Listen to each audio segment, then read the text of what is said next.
Hey folks, it's Marvin Cash, the host of the Articulate Fly, and we're back with another ugly bug fishing report with Dustin White. How you doing, Dustin? Marvin, I'm doing great. How are you? As always, just trying to stay out of trouble. And, where I am in the Carolinas, we're looking at several days of 100-degree temperatures. What have you got going on out in central Wyoming? Well, we're in our, warm summer temps, but it has been a bit breezy this week. So it's been a little windy on the water, but we've been able to find some fish. And actually, by the end of this week, it's going to be tapering off. So we'll be back to our kind of calm, real pleasant conditions and just makes rowing the boat a little easier. Yeah, I was getting ready to say, we were talking before we started recording, and you were talking about one of those rare situations where you see the waves getting pushed upstream. Yes, that happens on the mile quite a bit. You make a turn in a corner, and all of a sudden that wind's right in your face, and what used to be kind of froggy slack water suddenly is some waves coming up, butting up on the bow of the boat. So it's always fun. Yeah, well, at least you're lucky it's a dry heat where you are, right? Exactly. Yep. It's a pretty mild dry heat. It's not like back east where it feels like you're in a swamp or a gym locker room or something like that. Yeah, there you go. So what are you seeing on the mile? Yep. So the mile, we're at the tail end of the sucker spawn. So, for folks that were coming up and throwing, egg patterns and whatnot to key in on those migratory rainbows eating the sucker eggs, that's about the tail end of it. But what that means is those migratory rainbows that are pushing up out of Pathfinder are starting to surge into the middle and upper parts of the river system. So the saturation of fish and our fish count on the mile is going up. Those fish are eating PMDs. Almost exclusively. They're really, really keen on PMDs. But we're seeing more and more Goldens showing up, and so our epic golden stonefly hatch is just around the corner, and so we are all amped up and excited for that to occur. Yeah, and for you, on the mile, that's really kind of the same thing as getting the salmon fly hatch on the Madison, right? Exactly. Big Goldens, and those fish are willing to come up and eat some pretty large flies on the surface, and even the folks that are nymphing, using that, you can still nymph very, very, very successfully with golden patterns. But for those few days that they're eating on the surface, it's pretty electric. Yeah, that's awesome. And what are you seeing on the reef? Yep. So additionally on the reef, we do have PMDs definitely there as well.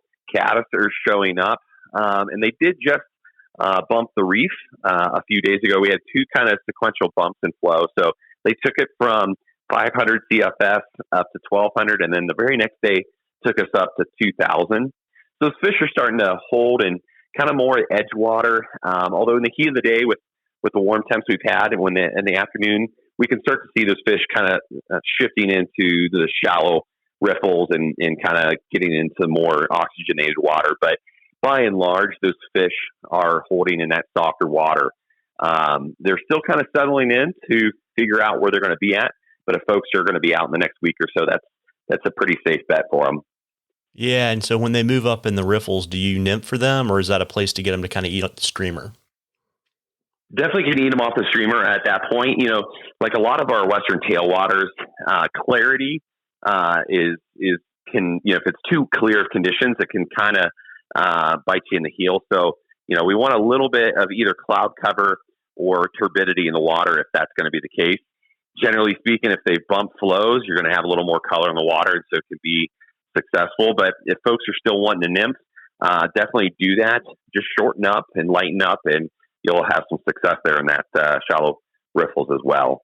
Yeah, got it. And if we want to make the drive to Thermopolis, what are you seeing on the Bighorn? Well, they just bumped the Bighorn. So they took us from 2,000 CFS up to 6,000 CFS. So that's going to make it a little bit of a challenge for a few days. What that also does is anyone that's launching at Wedding of the Waters, you're going to have to take out at 8th Street. Don't try to go down to the park. You can float from the park down, and those diversion dams suddenly become not as much of an obstacle to avoid. But it's going to be pretty mossy. Once if folks are going to start fishing at 6,000, bigger patterns are going to really, really work. So you're going to want to obviously go deeper and heavier. But for folks that are familiar with the horn there in Thermopolis, we've got a ton of crustaceans in the water. So, crawdad patterns are going to be pretty effective at this time. But additionally, the normal fare of scuds, sow bugs, that sort of thing is going to be working equally as well. Got it. And with all that water, is it effective to say drop shot to get down? Absolutely. Yep, drop shot to get down. And then also to avoid that moss as well. The drop shot rigs, especially after they bump it that much, we get a lot of moss that's floating suspended through the water column. So you want to get your flies down to the feeding column as soon as possible. And so that drop shot rig is almost essential, Marvin. Yeah, I learned that lesson on the Montana side of the Bighorn. Yeah. Yep. And so is all that water that's being released, is that at all related to the precipitation that folks saw in kind of southwestern Montana? Oh, gosh. Well, the Wind River's full and the Boysen Reservoir was already full. So they're just trying to keep water moving throughout it. But, all of us have obviously seen, just the devastation that's done, that we've been seeing with our friends up in Montana, and our heart aches for all those folks. And there's a camaraderie within the guiding community, especially here in the Rocky Mountain region. So we're praying for those folks, and reaching out to our friends that are up in Montana and let them know we're there for them. And I'm sure there's going to be a time to rally around them once this all kind of clears through. Yeah, absolutely. I would imagine probably maybe by the weekend or early next week, hopefully we'll have a much better idea of kind of what we're looking at. Yeah, absolutely. Absolutely. So, folks, we love questions at the Articulate Fly. You can email them to us. You can DM us on social media. You can even drop them in the comments to our social media posts.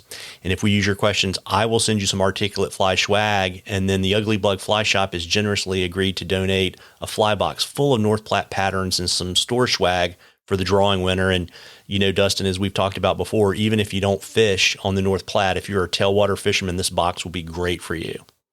Oh, it's going to be amazing. There's going to be patterns that folks are going to be well accustomed to, and we're excited. There's going to be probably some patterns in there that a lot of folks probably haven't encountered before, and you have something new to throw in your home waters or wherever you're visiting a tailwater that you'll have some success with.